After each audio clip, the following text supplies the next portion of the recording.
Faisal Al-Fatir dengan NIM 2432011022. Pada kesempatan kali ini saya akan membawakan materi mengenai hak asasi manusia dalam konsep Islam untuk memenuhi tugas UTS. Semoga materi yang saya sampaikan dapat bermanfaat dan menambah wawasan kita semua. Puji syukur kita panjatkan kehadirat Allah, karena atas rahmat dan karunia-Nya kita masih bisa diberikan kesehatan dan kesempatan untuk menuntut ilmu. Pada era modern saat ini, istilah hak asasi manusia atau HAM sudah sering kita dengar dalam kehidupan sehari-hari. HAM merupakan hak dasar yang dimiliki setiap manusia sejak lahir yang dapat diambil oleh siapapun. Hak tersebut meliputi hak hidup, hak mendapatkan keadilan, hak beragama, hak memperoleh pendidikan, serta hak untuk diperlakukan secara manusiawi. Namun, jika kita membahas hak asasi manusia dalam perspektif Islam, maka konsep HAM sebenarnya telah ada jauh sebelum dunia modern mengenalnya. Islam adalah agama yang sangat menjunjung tinggi martabat manusia tanpa membedakan suku, ras, warna kulit, maupun kedudukan sosial. Dalam Al-Quran, Allah Subhanahu wa Ta'ala berfirman bahwa manusia diciptakan dalam bentuk yang paling sempurna dan dimuliakan dibanding makhluk lain. Hal ini juga menunjukkan bahwa Islam sangat menghormati nilai kemanusiaan. Konsep HAM dalam Islam bersumber dari Al-Quran dan Al-Hadis. Oleh karena itu, hak asasi dalam Islam tidak hanya berbicara tentang kebebasan manusia, akan tetapi juga dibatasi oleh aturan syariat agar tidak merugikan orang lain. Ada salah satu hak yang paling utama dalam Islam adalah hak untuk hidup. Islam melarang pembunuhan tanpa alasan yang benar. Bahkan dalam Al-Quran dijelaskan bahwa membunuh satu orang tanpa alasan yang sah maka sama saja dengan membunuh seluruh manusia. Selain hak hidup, Islam juga menjamin kebebasan beragama. Tidak ada paksaan dalam memeluk agama.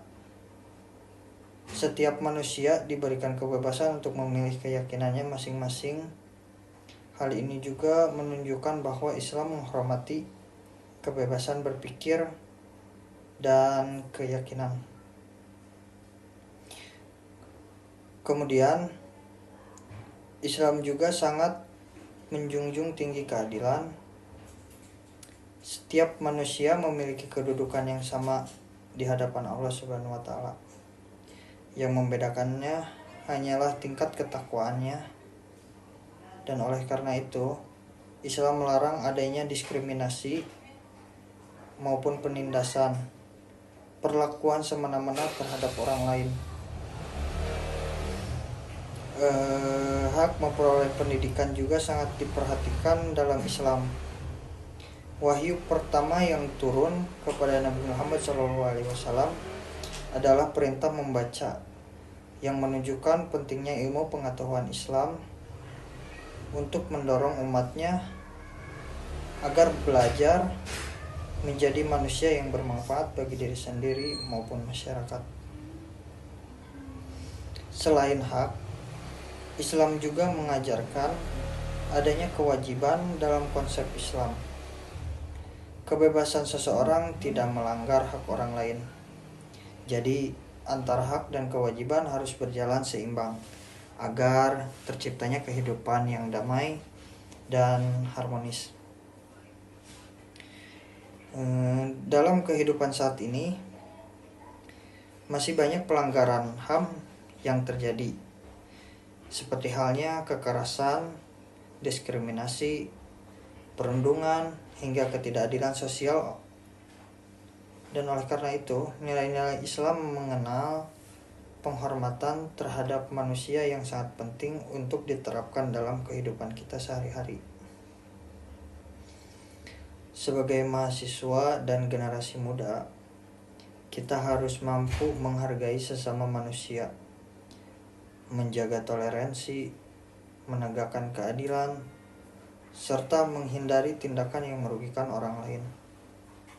Dengan begitu, nilai hak asasi manusia dalam Islam tidak hanya dipahami secara teori, akan tetapi juga diterapkan dalam kehidupan nyata.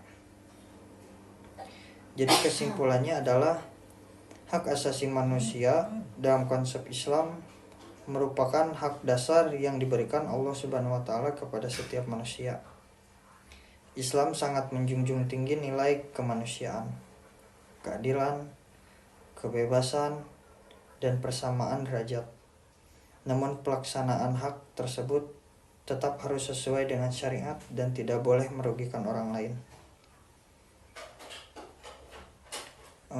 Demikian materi mengenai hak asasi manusia dalam konsep Islam yang dapat saya sampaikan.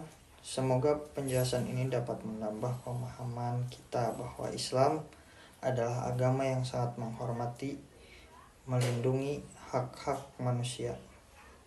Apabila terdapat kekurangan dalam cara penyampaian, saya mohon maaf yang sebesar-besarnya. Terima kasih atas perhatiannya. Assalamualaikum warahmatullahi wabarakatuh.